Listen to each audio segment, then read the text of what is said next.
Commander Zethkara clicked his mandibles in amusement as he observed the human fleet through the main viewport of his flagship. The Vorthon Imperium's most advanced dreadnought, Infinite Subjugator, bristled with quantum disruptors and phase-shift cannons that could tear reality itself apart. Around him, 300 ships of similar technological magnificence formed the largest armada the galaxy had ever witnessed. "Look at them," Zethkara chittered to his bridge crew, his four eyes gleaming with predatory satisfaction.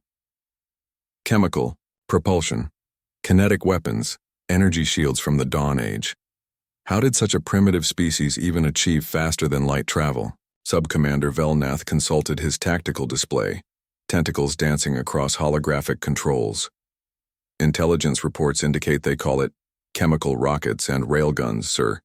Their largest vessel appears to be constructed from iron, alloys and ceramic composites. The bridge erupted in clicking laughter. The Vorthons had transcended such crude materials millennia ago. Their ships built from programmable matter that could reshape itself at will, powered by contained singularities and armed with weapons that manipulated fundamental forces. "Signal, the human commander," Zethkara ordered, settling into his biomechanical command throne. "Let us offer them the chance to surrender before we demonstrate the futility of their resistance." The view screen shimmered, revealing a weathered human face. Admiral Sarah Chen's steel-gray eyes held no fear, only the cold calculation of a seasoned warrior. Behind her, the bridge of the UES Indomitable looked almost archaic, analog displays, physical switches, and crew members actually touching controls with their hands. "Vorthon Fleet," Chen's voice carried across the void, steady and unwavering. "You have entered human space without permission. Withdraw immediately." Zethkara's mandibles clicked in derision. "Admiral Chen, your species' bravery is commendable but misguided. Our technology is 10,000 years more advanced than yours. Our weapons can unravel atomic bonds. Our shields exist in 11 dimensions. Surrender now, and we may allow your species to serve the Imperium." Chen's expression didn't change. "Commander, you've made a fundamental error in your calculations." "And what might that be?" "You've confused complexity with effectiveness." Her smile was razor-thin. "All ships execute Baker Protocol. Show them what old tech can really do." The human fleet began to move, and immediately, Zethkara realized something was wrong. The primitive vessels accelerated far beyond what their apparent technology should allow, their formations shifting with mechanical precision that no biological crew should possess. "Sir," Velnath's voice cracked with alarm. "Their ships are pulling 17 gravities. That should liquefy any organic crew." "Impossible. No primitive life support can—" Zethkara's words died as understanding dawned. "Enhanced physiology. They've modified themselves." The first human salvo struck the Vorthon vanguard. Instead of the expected primitive projectiles, streams of superheated metal tore through shields that had been designed to deflect exotic energies. The railgun slugs accelerated to significant fractions of light speed, punched through hulls like paper. "Their kinetic weapons are penetrating our quantum barriers," an engineer reported, panic creeping into his voice. "The shields aren't designed to stop simple mass." Zethkara watched in growing horror as human torpedoes, crude fusion warheads by galactic standards, detonated against his ships. But these weren't simple nuclear devices. Each explosion was preceded by an electromagnetic pulse that fried the sophisticated electronics his fleet depended on, leaving the vessels blind and helpless before the thermal bloom consumed them. "How are they targeting us?" Velnath demanded as another dreadnought vanished in nuclear fire. "Our stealth systems should make us invisible to their primitive sensors." On the view screen, Admiral Chen's voice cut through the chaos. "Heat signatures, gravitational displacement, radio emissions. You're trying to hide from sensors that don't exist while blazing like suns to the ones we actually use." The human fleet tore through the Vorthon formation like apex predators.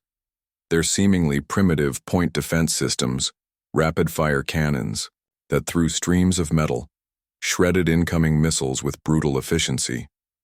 Weapons designed to slip between dimensions or phase through matter found themselves impacting solid barriers of steel and ablative armor. Our plasma lances aren't penetrating their hulls, a weapons officer reported. The armor is absorbing and dispersing the energy. Because it's designed to. Chen's voice carried a note of grim satisfaction. Plasma is just really hot gas. We've been dealing with re-entry heat for centuries. Commander Zethkara watched his technologically superior fleet crumble. The humans fought like they were born to it, their enhanced reflexes and mechanical augmentations turning them into organic, computers dedicated solely to warfare.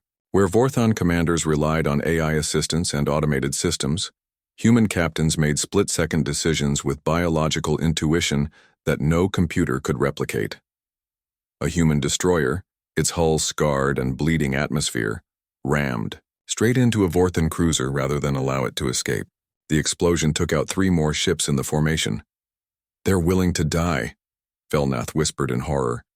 They're actually willing to die to win. Not just willing, Chen corrected, having apparently heard the comment through some impossible means. Eager. Every human ship out here volunteered for this mission knowing it was likely one way. We've been preparing for this fight for 200 years. The tide of battle turned completely.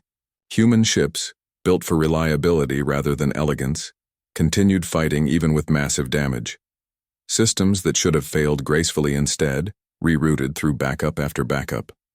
Where exotic Vorthon technology collapsed under unexpected stresses, human engineering, overbuilt and redundant, simply absorbed the punishment and kept functioning. Sir, we've lost 70% of the fleet, Velnath reported, his voice hollow. Recommend immediate withdrawal. Zethkara stared at the tactical display in disbelief. The most advanced armada in galactic history, defeated by ships that belonged in a museum. How? He whispered. Admiral Chen's image leaned forward on the view screen. You spent so long reaching for the stars that you forgot how to fight in the dirt. We never did. Every piece of technology we've ever developed has been tested in war, improved in war, and forged by war. Your weapons are elegant. Ours are designed by the species that weaponized rocks and never stopped improving. The remaining Vorthon ships began their retreat, faster than light drives spinning up desperately. But even here, human ingenuity showed its teeth. Gravity mines, simple devices that created localized space-time distortions, trapped fleeing vessels long enough for human hunters to close in for the kill.